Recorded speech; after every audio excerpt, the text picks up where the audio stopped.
कल तक जो साहिब मदन थे आज वो नहीं है। किराए का मकान है, कोई मालिक के मकान थोड़ी है। It's a question of democracy. लेकिन दिक्कत इस बात की होती है जो मस्जिद में बैठते हैं वो अपने को खुदा समझते हैं, ऐसा उसको बेवकूफी है लेकिन ऐसा वो समझते हैं। और कुछ लोग उसे खुदा बनाने के लिए लग जाते हैं, चाहे वो मीडिया में हो, चाहे पॉलिटिक्स में हो, चाहे सोसाइटी में हो, चाहे इंटेलिजेंसिया में हो।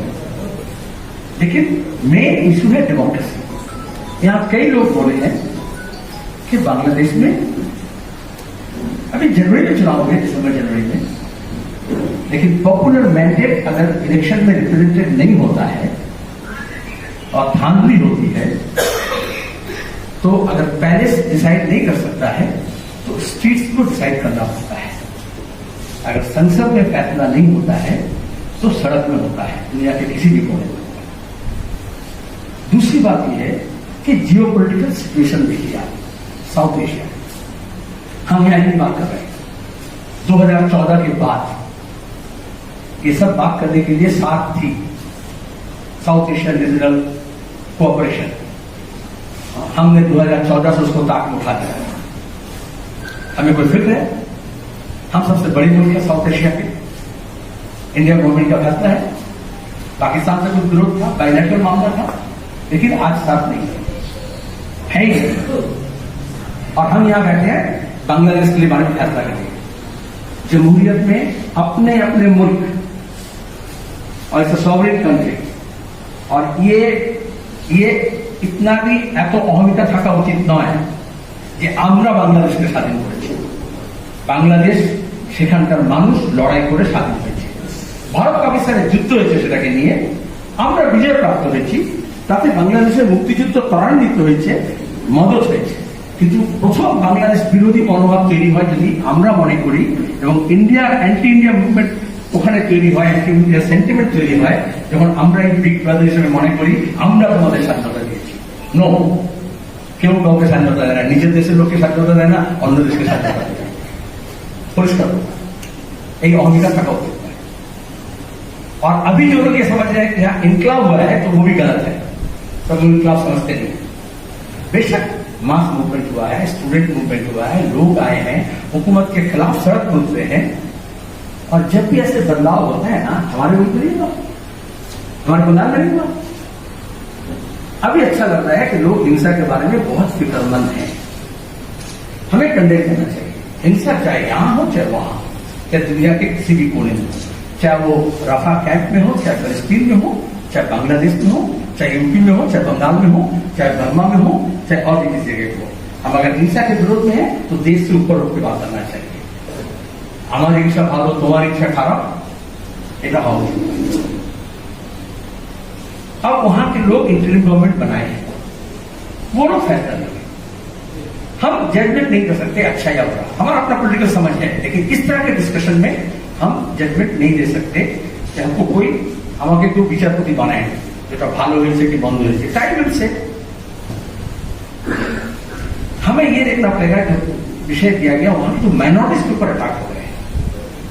अटैक तो हो रहे हैं, पॉलिटिकल तो हो रहे हैं, अवामी लीग के कई लोगों को मारे गए, कम्युनिस्ट पार्टी के लोगों को मारे गए, कम्युनिस्ट पार्टी के डिस्ट्रिक्ट सेक्रेटरी तक हुए, जर्नलिस्ट थे, अवामी लीग के महिला, हम सपोर्ट नहीं करते, लेकिन स्टूडेंट लीडर मुस्लिम में हिंदू मुसलमानों के रेप किया गया और मारा गया, कौन उसकी इजाजत देता है? यहां पे कुछ लोग जस्टिफाई कर रहे हैं, जस्टिफाई नहीं करना चाहिए। रेप इज रेप, आर्थिक করাই হোক আর বাংলাদেশে হোক, মন্দির ভাঙা হোক বা মসজিদ ভাঙা হোক, দুটোই অন্যায়। সেজন্য we have to condemn this whatever violence particularly targeting minorities and religious places। মন্দির এখানে কিন্তু আমরা বলছি প্লেসেস অফ ওয়ার্শিপ। মসজিদ ভাঙলে হয়ে করবো আর মন্দির ভাঙলে কাঁদবো, এই একরূপ হওয়া উচিত নয়। তাহলে প্লেসেস অফ ওয়ার্শিপ কেন ভাঙা হচ্ছে? কারণ হেটেড হচ্ছে তো একটা ধর্মের বিরুদ্ধে। এই জন্য আমরা বলি ধর্ম রাজনীতিকে মেলানো উচিত নয়, কারণ ধর্মাশ্রিত রাজনীতি হলে আমার ধর্ম বলো अपने अपने धर्म का मत बचाओ सो रास्ते सब जाते हैं एक ही करते हो, लेकिन वो देखने का फर्क हो जाता है। तीसरी बात है, आपने यह सही कहा, जियो पोलिटिकल सिचुएशन। देखिए बांग्लादेश में अलग अलग इंटरेस्ट काम कर रहे हैं, Pakistani interest, Indian interest, Saudi interest, Chinese interest, American interest, तुर्की इंटरेस्ट, कौन नहीं है, जापानीज इंटरेस्ट, मलेशियन, इंडोनेशियन, हमारे को नहीं काम कर रहे हैं। आजकल दुनिया का ये जियोपॉलिटिकल सिचुएशन ऐसे है कि अलग अलग मुल्क के एजेंसीज, डायरेक्ट नहीं indirect, political parties, civil society, NGOs अलग अलग तरीके से वो इन्फ्लुएंस करते हैं पॉलिटिकल हैपनिंग्स को। हमें अपने डेमोक्रेसी को सेफ गार्ड करना है, हमें देखना है कि हमारे अंदरूनी मामले में कोई मुदाखलत नहीं करे। अगर हमारे मुल्क में कोई मुदाखलत तक अगर बुरा है तो बांग्लादेश के मुल्क में भी हमें मुदाखलत नहीं करना चाहिए।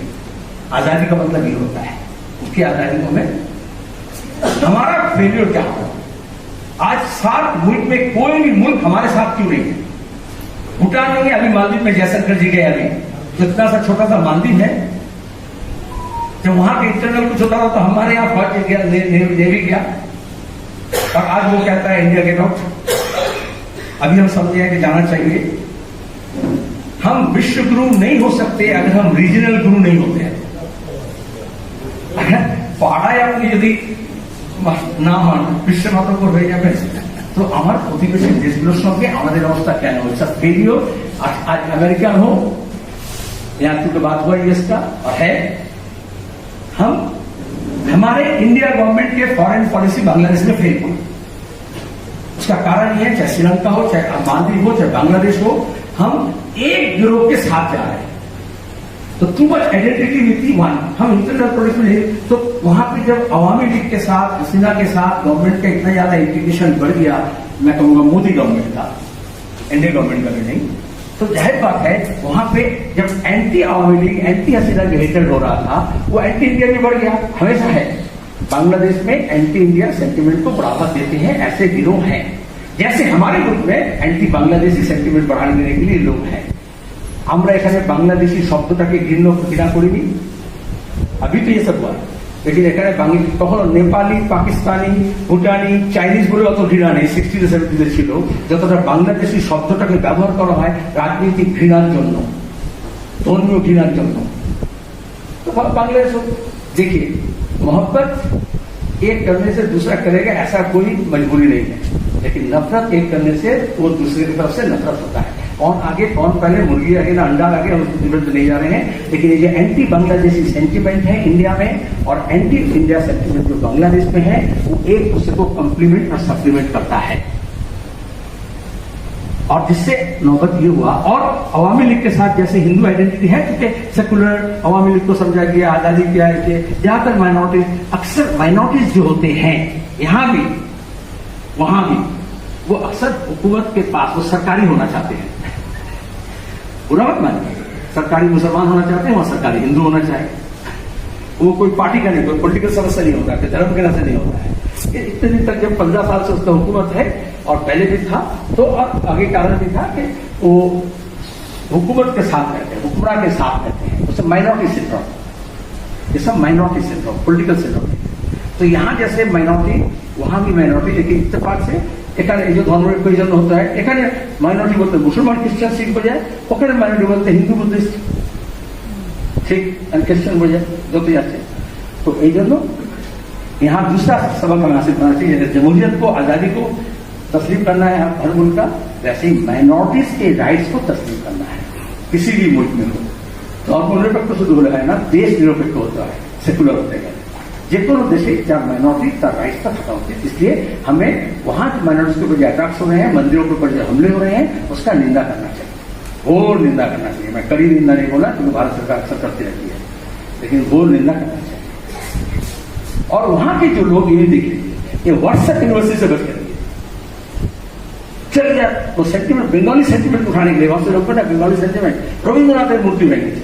अरे त्रिपुरा में बीजेपी तोड़ा, वो वीडियो हमारे पास है और डेट के साथ है, और उसको लेकर के बांग्लादेश के साथ बोल करके व्हाट्सएप में चला रहा है कि देखो ये छात्र सब ये आंदोलन करेছিল, आज रविंद्रनाथ मूर्ति वो त्रिपुरा का मूर्ति है, वो हमारे दफ्तर के सामने था, तो हमारे दफ्तर का हमला हुआ, रविंद्रनाथ विद्यासागर का मूर्ति तोड़ा गया, मैं साफ हो गया, मैं साफ सलाह करता हूँ। दूसरा एक मूर्ति दिखाया गया, रविंद्रनाथ का बुक किताब है, आपके हाथ में बोलिया है, आपका छोड़ा बना। अरे वहां बुक फेयर में वो एग्जीबिशन लगाया गया था, वो सिंबॉलिकली प्रोटेस्टर्स का ये रविंद्र भावना के खून करा उसको यहाँ दिखाया कि देखो रविंद्रनाथ वो भी चुन लगी वो होता है जब यहाँ पे जब बजाना होता है वैसे वो डेमोन्स्ट्रेशन था कि रविंद्र भावना के खून करा এটা কে এখানে মাস্টার ইউনিভার্সিটি আর কিছু আইটি সেল আছে গোটা দেশে যারা বাংলা জানে না রবীন্দ্রনাথ জানে না তারা চালিয়ে দিল একদম গোটা देशे যেটা ওখানে রবীন্দ্রনাথ इससे बच के रहिए नफरत उससे और ज्यादा बढ़ता है बांग्लादेश एक यूनिक मुल्क है पूरी दुनिया में जो लैंग्वेज के नाम पर आजादी की लड़ाई लड़ी पाकिस्तानी रेजिम के खिलाफ लड़ी उसको हमें श्रद्धा करना चाहिए एक दो है लोग यहाँ भी ऐसे गिरोह तैयार हो रहा है आप लोग ख्याल कीजिए माइनॉरिटी लैंग्वेज रिलीजियस এবং আমাদেরকে বাংলাদেশকে হেল্পও করতে হবে যাতে তারা একটা ডেমোক্রেটিক এন্ড সেকুলার কান্ট্রি হিসেবে গড়ে ওঠে। ধন্যবাদ। Thank you very much. May I now request Sardar Amjad Ali Saab to offer his comments in any language that he prefers. দীর্ঘদিনের আছে বিভিন্ন জায়গাতে আছে Even today, look at India. It is about our minorities, বাংলাদেশের minority, আমরা নিজেরা minority, সেজন্য আমরা চাই যে মাইনরিটিরা পৃথিবীর যে কোনো দেশে থাকুক তারা ভালো থাকুক। সে আমাদের আমেরিকার ব্ল্যাকরা ব্ল্যাক কিন্তু সে ধরনের আগে হতো এবং minority we cannot deny that আমরা রোল মডেল হিসেবে বাংলাদেশের কাছে পৌঁছতে পারিনি। আর ইসলামের কথা শ্রদ্ধেয় রমজান খাসনবী সাহেব বললেন, আমরা মনে হচ্ছে বাংলাদেশে তেমন ইসলামেশন হচ্ছে না যেরকম হিন্দুনাইজেশন হচ্ছে আমাদের ইন্ডিয়াতে। যেভাবে হিন্দুনাইজেশন হচ্ছে আপনি দেখুন না, মানে কত রকম হচ্ছে, মানুষকে মারা হচ্ছে, লিঞ্চিং হচ্ছে, কেমন সে লিঞ্চার হচ্ছে, রেপ হচ্ছে, সে রেপিস্টকে ছেড়ে দেওয়া হচ্ছে ব্রিটিশ বাংলা। তাহলে কোথায় হিন্দুনাইজেশন বেশি হচ্ছে, কোথায় ইসলামাইজেশন কম হচ্ছে, আমি এই তথ্যে যাব না। আমি চাই যে there should be democracy in Bangladesh as well as in India. কিন্তু আমরা সত্যি কি বাংলাদেশে ডেমোক্রেসি ছিল? বাংলাদেশের পত্র পত্রিকা পড়ে আমি যা দেখেছি সেখানে দেখেছি, আজকে একজন বললেনও যে দুটো ইলেকশন পুরোপুরি ইলেকশনের নামে ফ্রড চলছে এবং যারা ফ্রডের আপনি বুঝতে পারছেন প্রফেসর স্যার, তো যারা বিরোধী দল ছিল অপোজিশন ইন ইন্ডিয়া, আমরা অপোজিশনকে খুব গুরুত্ব দিই। আই এম হ্যাপি দ্যাট ইন্ডিয়াতে একটা ইলেকশন হচ্ছে খুব মোটামুটি ভালোভাবে। কেউ বলেনি যে আমাদের ইন্ডিয়ান ইলেকশন ঠিক মতো হয়নি এবার। তো আমরা দেখেছি ভারতবর্ষে একটা ইন্ডিয়ান ইলেকশন হয়েছে এবং খুব ভালো মডেল ইলেকশন। কিন্তু আমরা খুব দুঃখের সঙ্গে বলবো বাংলাদেশে দুটো ইলেকশন হয়েছে, শেষ দুটো বা শেষ তিনটে ইলেকশন যেখানে ডেমোক্রেসি ছিল। আমরা দেখেছি কোন অপোজিশন পার্টিকে সেখানে ইয়ে করতে পারেনি তার কারণ তারা জয়েন করে ইলেকশন, কিন্তু কি কারণ? তাদেরকে মামলা দেওয়া হয়েছে, তাদেরকে হামলা করা হয়েছে, তাদেরকে জেলে ভরা হয়েছে, তাদের লোকদেরকে গুম করে দেওয়া হয়েছে। এখন আয়নাঘর থেকে বেরোচ্ছে, তারা তো এখন আয়নাঘর থেকে আমাদের পড়োশি আছে, কিন্তু আমাদের গভর্নমেন্ট আমাদের নিজে উনি চেষ্টা করেন যে ইন্দো বাংলাদেশ ইয়ে করার জন্য। অফিসার আমার সামনে বসে আছেন, কেমন I respect him for this also. তো আমাদের দেখতে হবে বাংলাদেশের গণতন্ত্র প্রিভিল করবে, উন্নয়ন হলে ভারতবর্ষেও লাভবান হবে। আজকে দুটো যে স্ট্রাগল হচ্ছে সেই স্ট্রাগল মূল সূত্রটা কোথায়? বাংলাদেশের জন্য যারা জীবন দিয়েছে, বাংলাদেশের জন্য যারা স্বাধীনতার লড়াই লড়েছে, আমি কোথাও দেখিনি যে তারা একবার উচ্চারণ করেছে আল্লাহু আকবার, আমরা ঢুকে গেলাম আজকের বাড়ি। কেউ বলেন এখানে ছাত্র জনতা মুখ্য ছিল। ভারতে কয়েকজন অবশ্য পালিয়ে গেছে অন্য জায়গাতে, তাদের হত্যা করা হয়েছে, তাদের 95% এটা আমাদেরকে মনে রাখতে হবে, এই যে সংখ্যাটা আমরা দেখছি। কিন্তু আমি বলবো এসব কোনো যুক্তি হচ্ছে উই হ্যাভ টু প্রোটেক্ট